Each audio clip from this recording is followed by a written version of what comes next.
Hi guys, Steven here, back with another video. This time it's another AEW one, and the title is "What the F Happened to Cody Rhodes."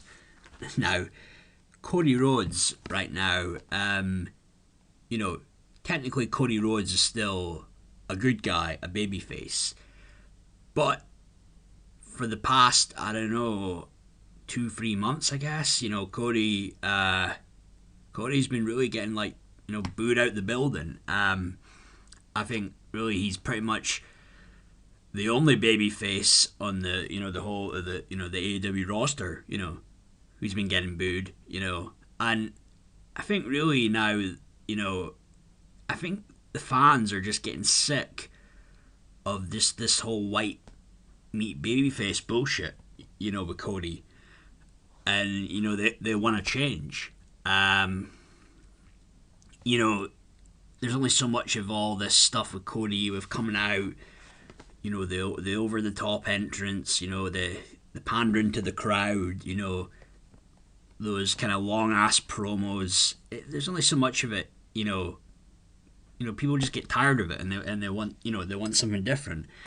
But the thing is, I mean, where did it all go wrong? Well, I feel just with Cody Rhodes as a person, I think with Cody, I think he just tries too hard, really, to be liked by everybody. And you see that, with Tony Khan, you see that with the other AEW, EVPs, the Young Bucks, and Kenny Omega. And I feel with AEW, they've attracted a lot of these real kind of hardcore wrestling fans to the company, which is fine in many respects. They've got a loyal fan base there, but a lot of these fans though they're very kind of social justice warrior type. They're very anti WWE. They'll shit all over WWE. Sometimes maybe rightfully so, but but then they'll never say a bad word ever about AEW. So these types of fans, they can be quite toxic, and these are probably the fans though that for a good couple of years now have thought Cody can do no wrong, but now maybe these are the fans, the same fans, are now getting sick of him. They're getting sick of Cody. But there's also just other things with Cody. I think Cody is just really he tries too hard to come off like the good guy.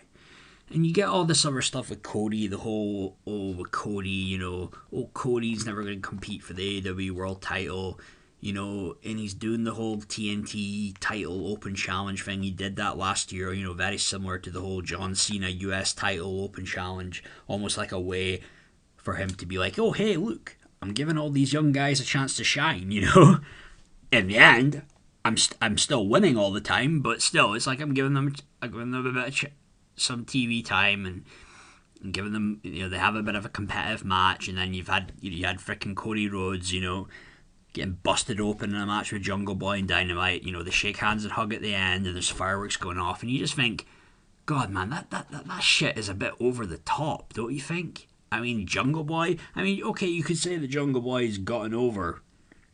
He's that white meat baby face that probably, like a real good white meat baby face, you know what I mean? Like the underdog type as well. But people are just getting sick of this shit with Cody. And I think also, with Cody Rhodes, it's almost like he has this desire to be like John Cena.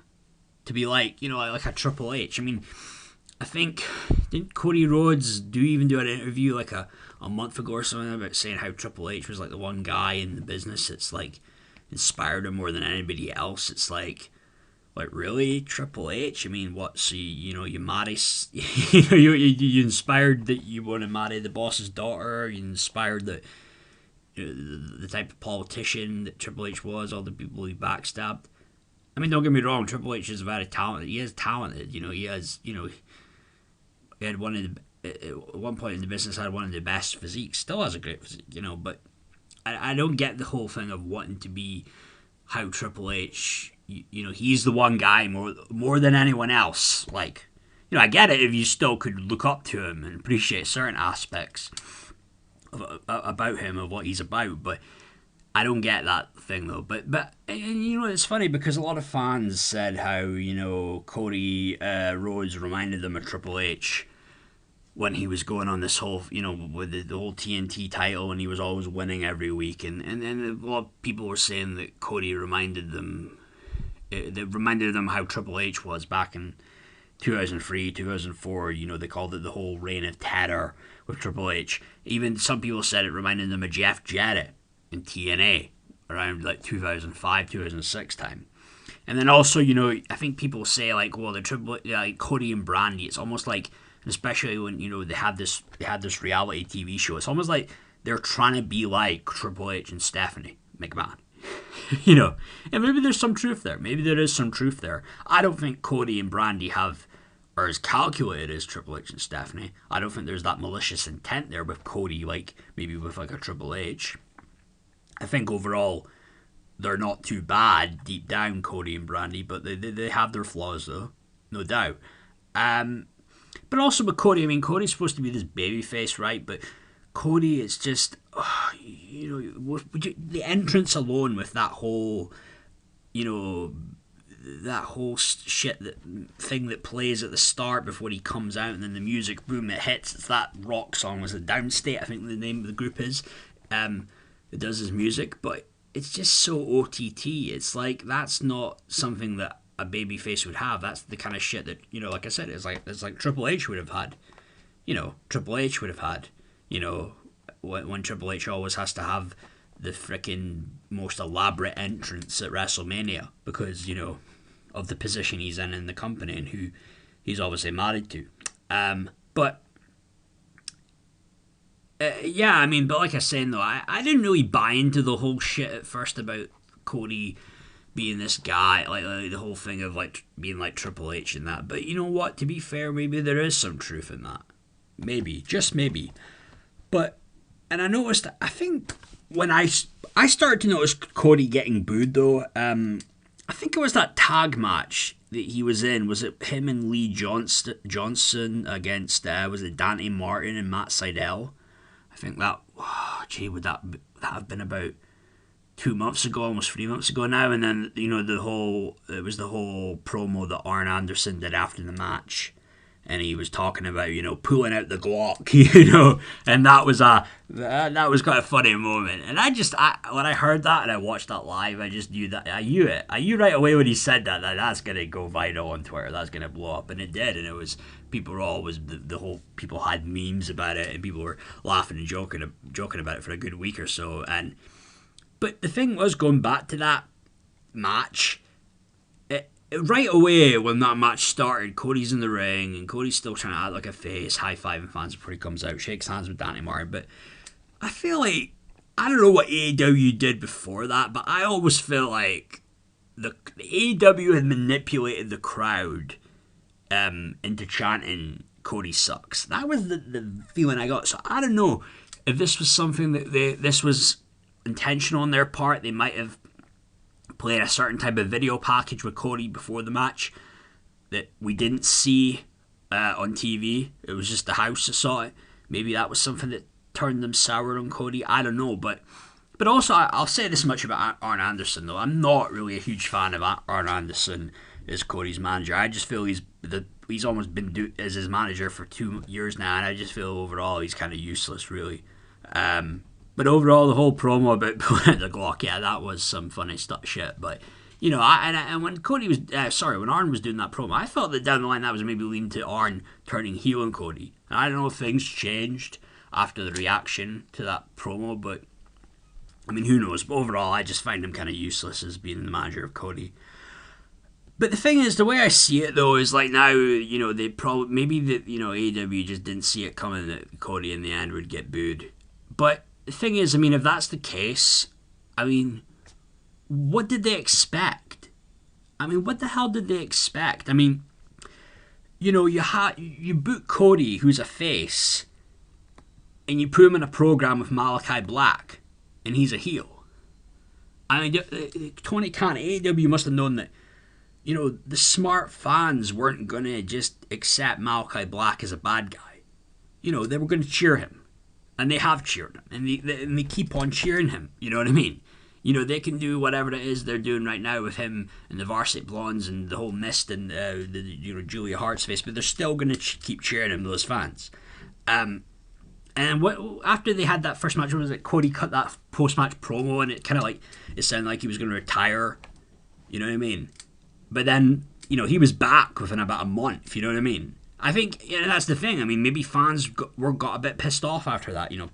They were getting a bit sick of Cody, feeling like they had been worked into believing that he was maybe not necessarily retire, but maybe take a long break. But he was only barely away for about a month. You know what I mean? And the whole thing about almost make it coming off like you're going to take your boots off and leave them in the ring, and that's just be the old school thing of, when somebody retires. But that shit's been done before. I mean, Kurt Angle did that one time in TNA, and then he was back 2 days later on Impact cutting a promo like nothing had happened. I mean, they got to stop with a little shit like that. You know what I mean? I mean, but I'll tell you what. Overall, I like Cody.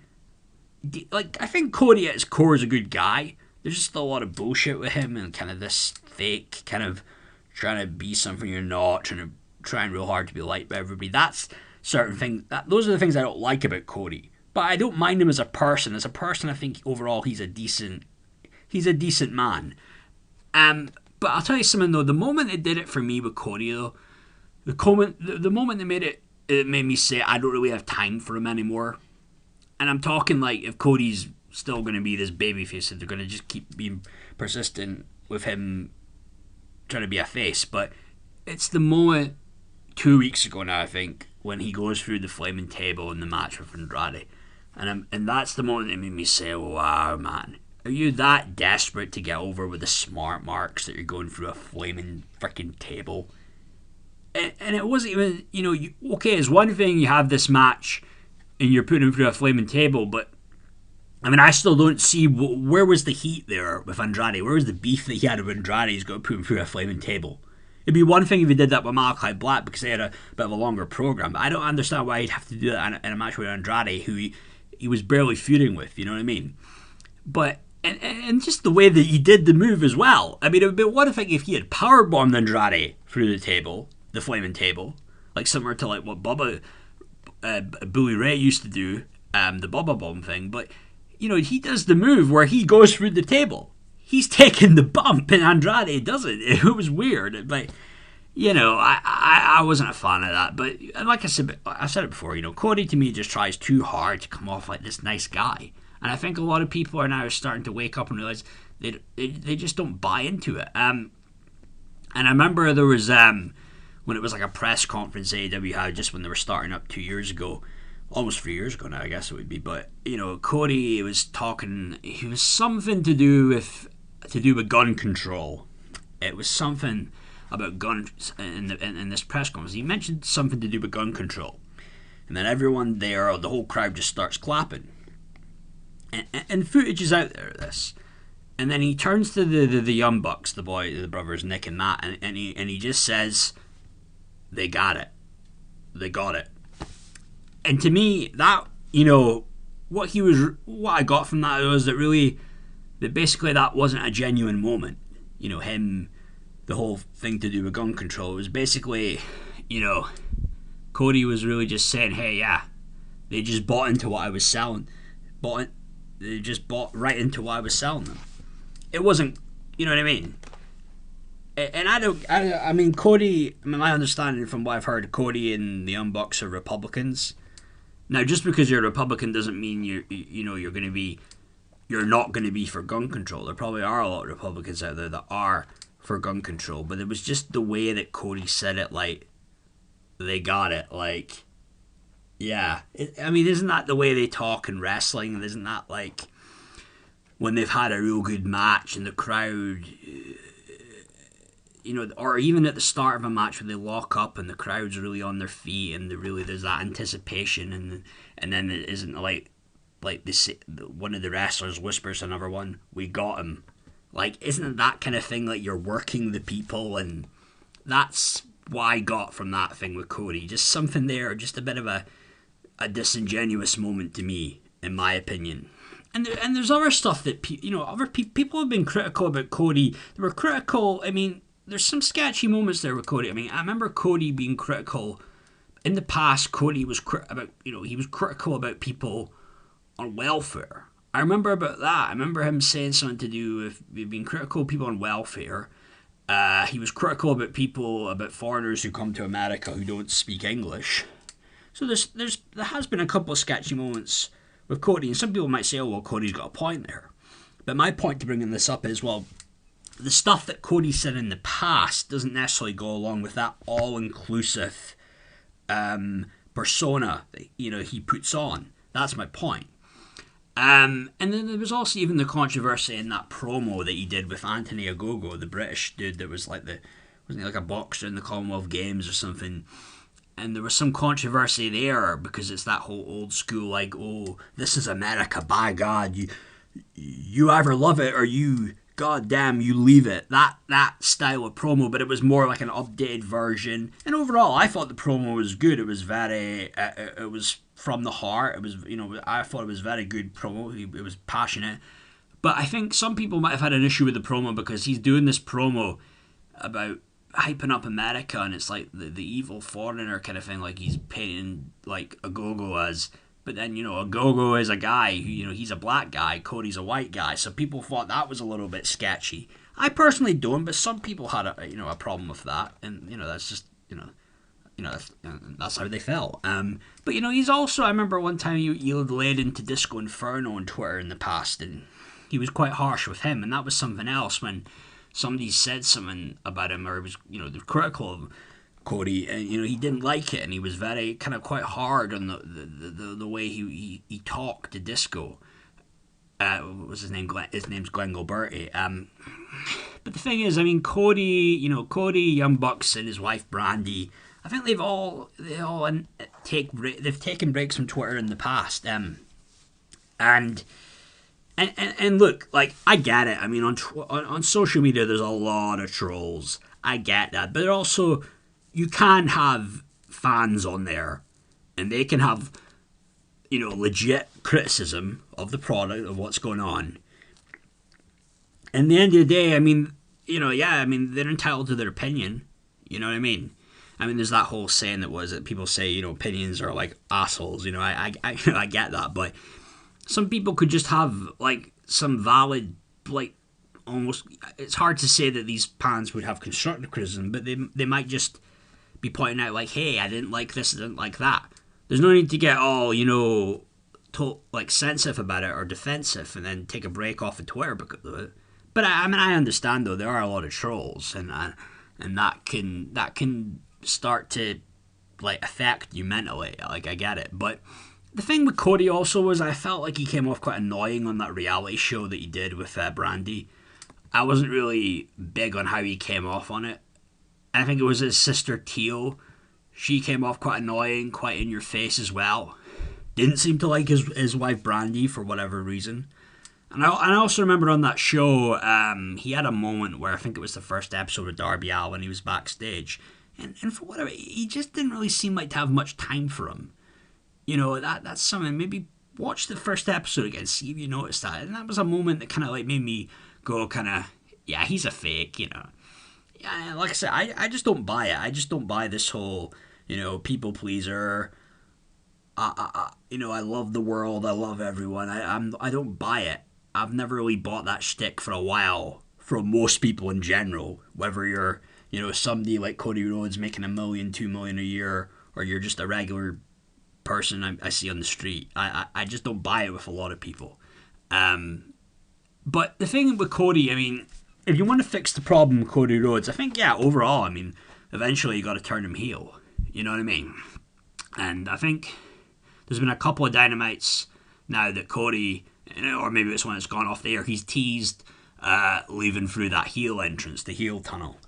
So they are, I mean, there's little teasers there, and they probably are, like, they're building up to it like a heel turn. And if you ask me, and this is how I'm just calling it now. I'm just going to put it out there. I think Cody in this, he's supposed to be challenging, is it Sammy Guevara for the TNT title? I feel that Cody will turn heel on Sammy. And I think, well, why not? I mean, Sammy's over. I mean, Sammy got a great pop when he beat Miro for the TNT title. So I'd go with it. Turn him heel on Sammy. And I could see, like, what will happen, I think, is that Cody will do to Sammy what Sammy did to him on the first episode of AEW. If you remember, Cody and Sammy had the first episode of AEW, the very first match. They have that match. Cody wins. In the end, Cody shakes hands with Sammy. And as they're shaking hands, Sammy's just kind of grinning. And then Jericho attacks him from behind. So I feel that something similar could happen. That Sammy could beat Cody. They shake hands after the match. Sammy goes to shake Cody's hand. And then in the end, you see Cody grinning. And then at that point, I don't know if someone like Brandy would low blow Sammy from behind or what. But at that moment, there'll be a heel turn. And then Cody will beat the shit out of Sammy Guevara. That's what I see happening. And I think overall, yeah, turn Cody heel. I mean, turn him heel. Tony Khan should embrace the hate with Cody like Kane said to Cena back in 2012. But unlike WWE, I mean, the AEW will do the right thing. They will turn him heel and they will give the fans what they want. And overall, I mean, I always thought Cody was a better heel anyway. I really liked a lot of his work when he was feuding with Mysterio. And also was feuding with Big Show back in 2011, 2012 time. That was some good shit. So he's much better as a heel. But, my closing thoughts overall is that, yeah, I mean, I think overall you just got to turn him heel. This just white meat babyface character, it's been played out. And it's been about 2+ years now of Cody, just the same old shtick of pandering to the crowd and just that entrance when he's trying to rile the fans up. A lot of it just seems real kind of put on and fake. And I think overall, with the right type of storyline, the Cody Rhodes character could become very interesting again. I really do believe that. So yeah, guys, I hope you like this video. And yeah, man, just give it probably 3-4 weeks time or whatever. But Cody probably will turn heel, and hopefully he'll be a lot more fresh now and a lot more entertaining as a heel. But yeah, those were my thoughts, guys. Okay, take care. See ya.